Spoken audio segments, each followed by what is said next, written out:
ચાલો અંગ્રેજીમાં આપણે યુનિટ 3 સુધી કમ્પ્લીટ થયું. બધા બાળકોને કલરને પૂરાઈ ગયું છે. પેલો કોયડો હતો જે શબ્દ વ્યૂહમાં શાકભાજીના અંગ્રેજીના લખવાના હતા એ પણ લખાઈ ગયા છે. કેવા કયા લેટરમાં આપણે લખ્યા હતા? કેપિટલ કે સ્મોલ? કેપિટલ લેટર લખ્યા હતા ને. ચલો ત્યાં સુધીનું આપણે બધું કમ્પ્લીટ છે. સ્પેલિંગ પૂછું તો પણ આવડશે તમને. વેજીટેબલ્સના, ફ્રૂટના 11 થી 29 આવડશે ને. ચાલો હવે આપણે આવે છે યુનિટ 4. પાઠ્યપુસ્તકમાં પેજ નંબર 13. પેજ નંબર 13 ખોલો. યુનિટ 4.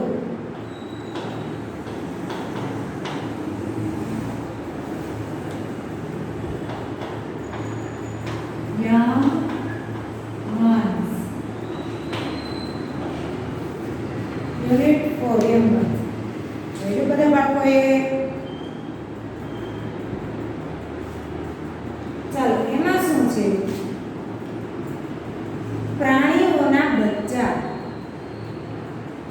ચાલો બિલાડી હોય એના બચ્ચાને શું કહેશો તમે? ઇંગ્લિશમાં બિલાડીને શું કહેવાય? કેટ. કેટ કહીએ ને. તો ચાલો એના બચ્ચાને ઇંગ્લિશમાં શું કહીશું? કિટન. કિટન એટલે બિલાડીનું બચ્ચું. કૂતરો છે. ચાલો એના બચ્ચાને ઇંગ્લિશમાં શું કહીશું?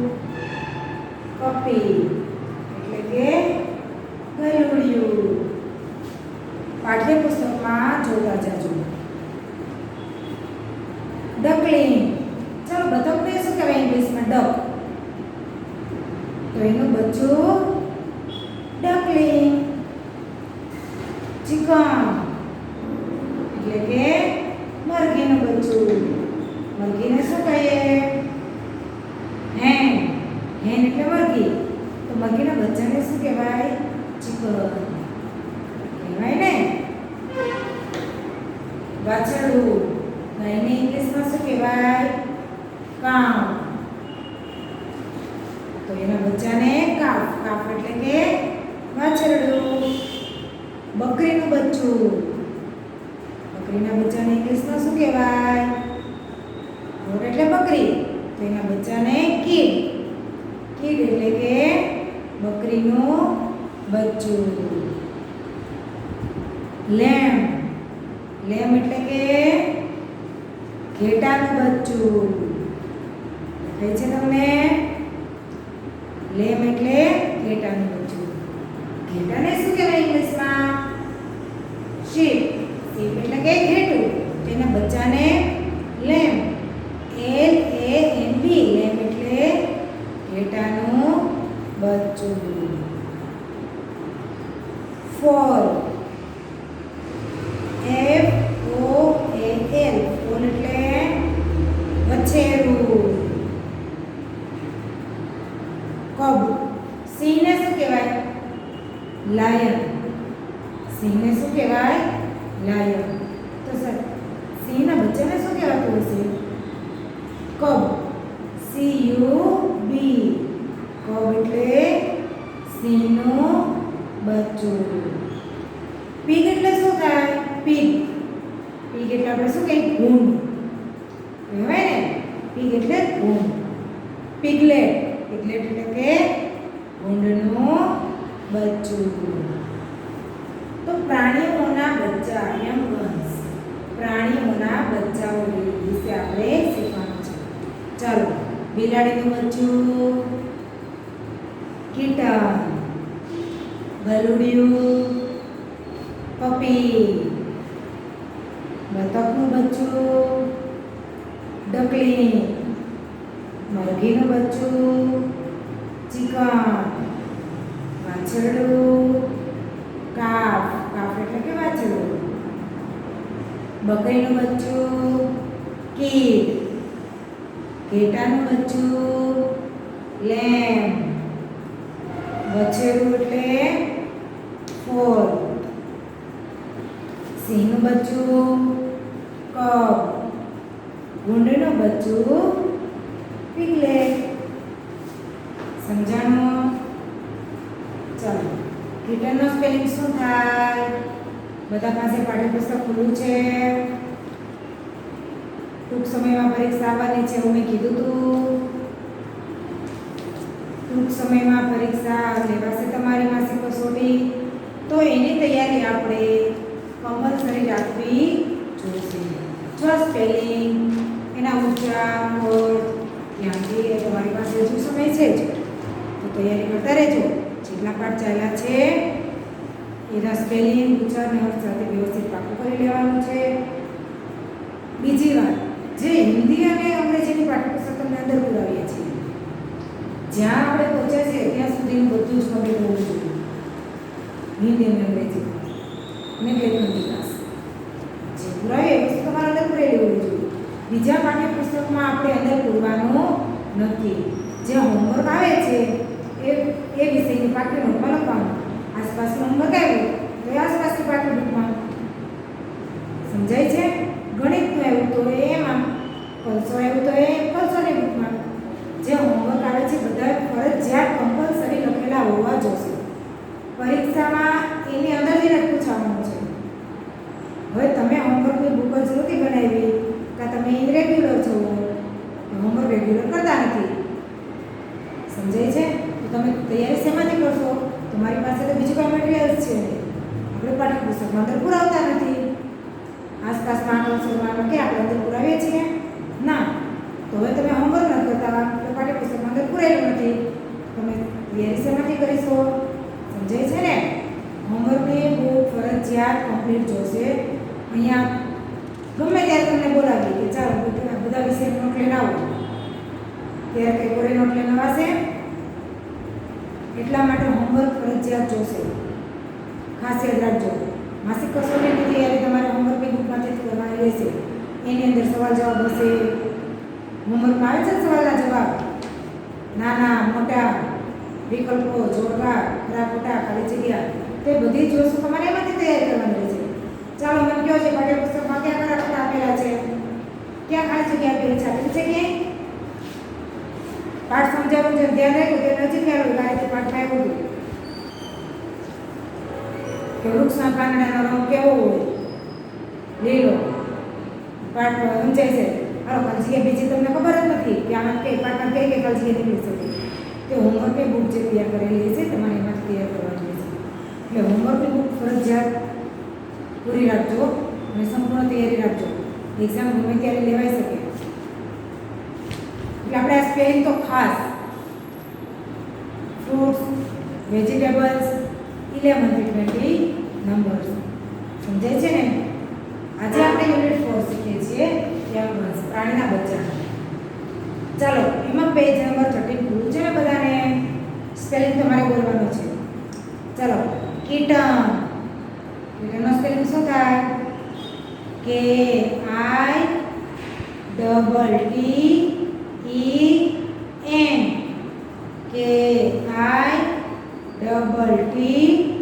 KITTEN. કીટન એટલે બિલાડીનું બચ્ચું. KITTEN.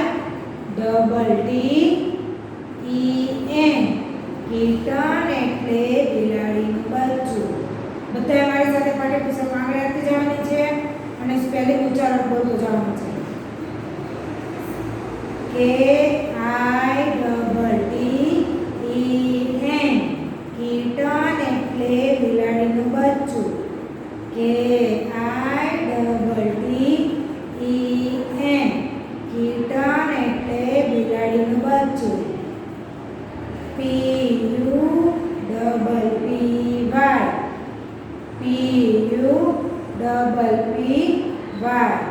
પપ્પી એટલે ગલુડિયું. આપણે કૂતરાનું બચ્ચું ગલુડિયું હોય એને આપણે પપ્પી કહીએ ને, નાનું નાનું હોય. ઇંગ્લિશમાં શું કહીએ એને? પપ્પી. PUPPY. પપ્પી એટલે ગલુડિયું. ડકલિંગ. DUCKLING.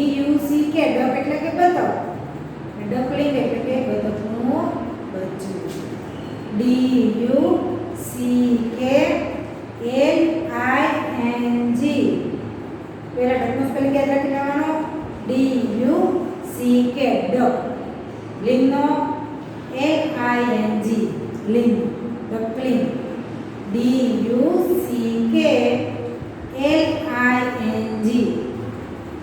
DUCKLING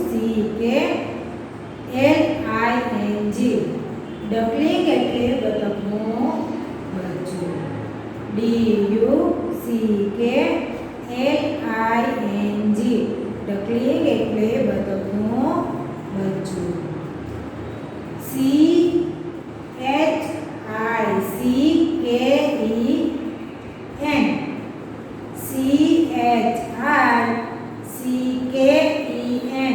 ચિકન એટલે મરઘીનું બચ્ચું KITTEN કીટન એટલે બિલાડીનું બચ્ચું PUPPY પપ્પી એટલે ગલુડિયું DUCKLING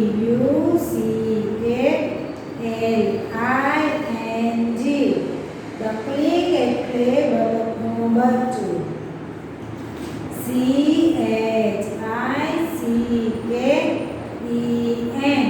ચિકન એટલે મરઘીનું બચ્ચું CALF કાફ એટલે વાછરડું CALF કાફ એટલે વાછરડું CALF કાફ એટલે વાછરડું KID કીડ એટલે બકરીનું બચ્ચું KID કીડ એટલે બકરીનું બચ્ચું LAMB લેમ એટલે ઘેટાનું બચ્ચું LAMB લેમ એટલે ઘેટાનું બચ્ચું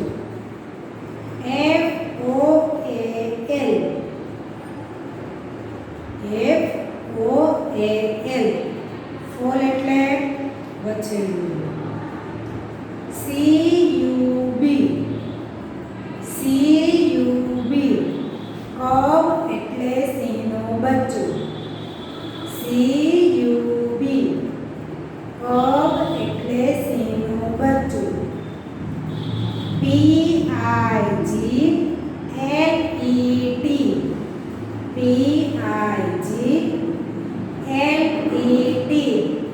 પિગલેટ એટલે ભૂંડનું બચ્ચું PIGLET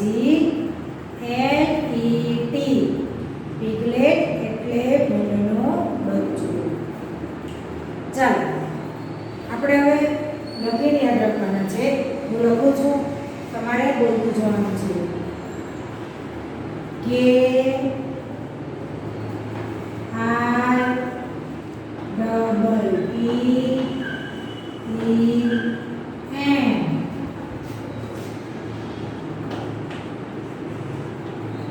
કીટન એટલે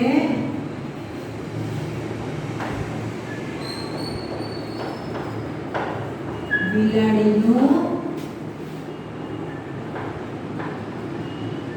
બચ્ચું KITTEN કીટન એટલે બિલાડીનું બચ્ચું KITTEN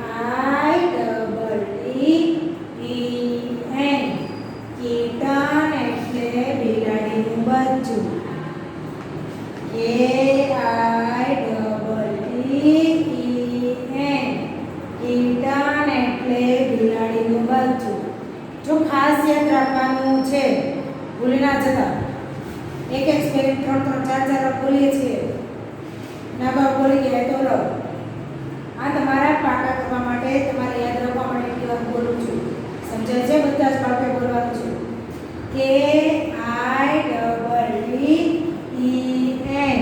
કીટન એટલે બિલાડીનું બચ્ચું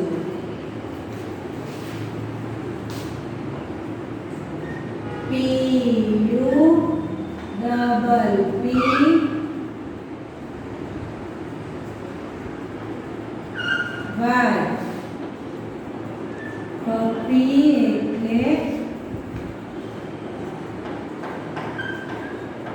ગલુડિયું. PUPPY પપ્પી એટલે ગલુડિયું. PUPPY પપ્પી એટલે ગલુડિયું. PUPPY પપ્પી એટલે ગલુડિયું.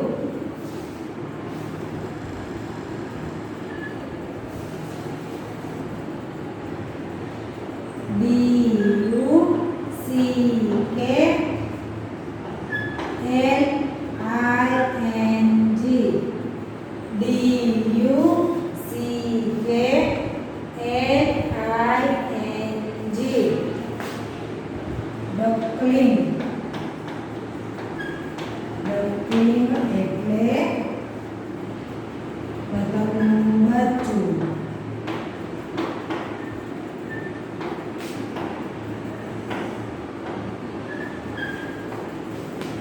DUCKLING.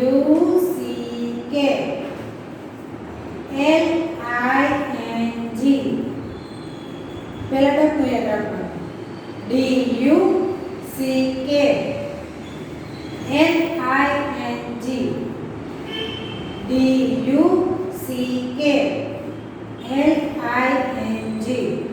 ડકલિંગ એટલે બતકનું બચ્ચું. DUCKLING. ડકલિંગ એટલે બતકનું બચ્ચું. DUCKLING. ડકલિંગ એટલે બતકનું બચ્ચું. ચિકન. CHICKEN. CHICKEN.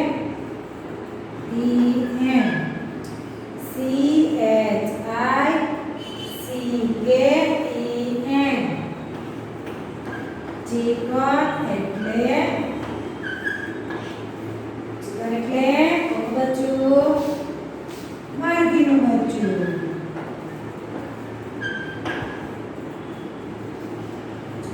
માર્ગીનું બચ્ચું.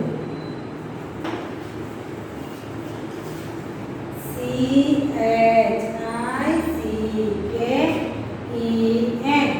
ચિકન એટલે મરઘીનું બચ્ચું. CHICKEN. ચિકન એટલે મરઘીનું બચ્ચું. CHICKEN. ચિકન એટલે મરઘીનું બચ્ચું. CHICKEN. ચિકન એટલે મરઘીનું બચ્ચું. ચાલો બધા એક પાછા જોઈ લ્યો. બધા સ્પેલિંગ કેટલા શીખ્યા છીએ આપણે? 5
CHICKEN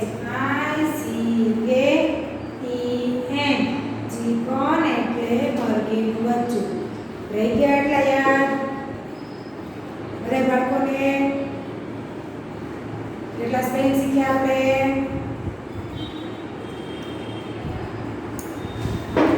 4.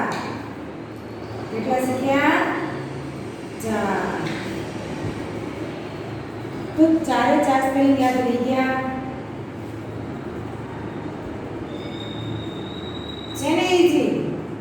પ્રાણીઓના બચ્ચા. પ્રાણીના તો સ્પેલિંગ આવડતા જ હશે. આવડે છે બધા બાળકોને? ચાલો. કિટન તો એ કોનું બચ્ચું છે? બિલાડી. તો બિલાડીને શું કહેવાય? શું કહીશું? કેટ. એનું બચ્ચું કિટન. કેટનું બચ્ચું કિટન. ચાલો. પપ્પી તો કૂતરાને શું કહેવાય? ડોગ. ડોગનું બચ્ચું પપ્પી. ડોગનું બચ્ચું પપ્પી. ચાલો. ડકલિંગ. બતકનું બચ્ચું છે તો બતકને શું કહેવાય? ડક. ડક એટલે બતક. બતકના બચ્ચાને ડકલિંગ. કેટના બચ્ચાને કિટન. ડોગના બચ્ચાને પપ્પી. ડકના બચ્ચાને ડકલિંગ. ચાલો. ચિકન મરઘીનું બચ્ચું. મરઘીને શું કહેવાય? હેન. હેન એટલે મરઘી. આવું તો આવડે છે તમને? પ્રાણીના તો નામ આવડે છે કે નહીં? તો એના બચ્ચાને આપણે ઓળખી શકીએ ને? જો ખાલી પ્રાણીના બચ્ચાના આપણે યાદ રાખવાના નથી. આપણે આનું સ્વાધ્યાય આવશે ને એમાં પ્રાણીના પણ નામ જોશે. પ્રાણી એનું બચ્ચું. Cat and kitten. Dog and puppy. Duck and duckling. Hen and chicken. તો સમજાય છે? આપણે પ્રાણીને પણ યાદ રાખવાના પડશે કે બતકનું બચ્ચું તો ડકલિંગ છે તો બતકને શું કહેવાય? ડક. મરઘીનું બચ્ચું ચિકન છે તો મરઘીને શું કહેવાય? હેન. ગલુડિયું એને પપ્પી કહેવાય તો એનું પ્રાણી શું આવે છે? ડોગ. ડોગનું બચ્ચું પપ્પી. ડોગ એન્ડ પપ્પી. પહેલા પ્રાણી પછી એનું બચ્ચું. Dog and puppy. Cat and kitten. Duck and duckling. Hen and chicken. તો આપણે પ્રાણીને પણ ઓળખવાના રહેશે. જો આપણે પ્રાણીઓ ઓળખતા આવડતા હશે, ઓળખેલા આવડતા હશે તો જેનો બચ્ચો. ચાલો હવે ડોગ એન્ડ ચિકન જોડી લો. પ્રાણી સાથેનું બચ્ચું. જો પેજ ટર્ન કરો તો પાછળ ફંટા મેળવું છે. પૂરવાનું નથી, ખાલી તમને જોવા માટે કહું છું. ફંટા મેળવું છે જેમાં 2 કૌંસ આપેલા છે. સૌથી ઉપર છે ને એમાં નામ શું છે? વાંચો તો. કેટ, કાઉ, હોર્સ, ડોગ, લાયન, શીપ, હેન, ગોટ, ડક અને પીગ. આ કોના નામ છે? પ્રાણીના. તો સૌથી પહેલા પ્રાણીના નામ એટલે છે. પહેલું કૌંસ શું છે? પ્રાણીના નામનું છે. ચાલો નીચેનું કૌંસ જોવો. કિડ, ચિકન, પપી, લેમ્બ, ડકલિંગ, કાવ, કિટન, પિગલેટ, ફોલ, કવ. ચાલો એ બધા શું હતા? બીજું કૌંસ એ બધા નામ બોલે શું હતા? પ્રાણીના બચ્ચા હતા ને? પ્રાણીના બચ્ચા. પહેલી લાઈન પ્રાણી હતી, પહેલું કૌંસ અને નીચેનું કૌંસમાં છે બધા નામ પ્રાણીના બચ્ચાના. હવે એની નીચે તમે ચિત્ર જુઓ. પ્રાણી અને એનું બચ્ચું. તો પહેલી લાઈનમાં આપણે શું આપેલું છે? પ્રાણી. બીજી લાઈનમાં એનું બચ્ચું. તો સૌથી પહેલા આપણે પ્રાણીને જ લખવાનું થશે.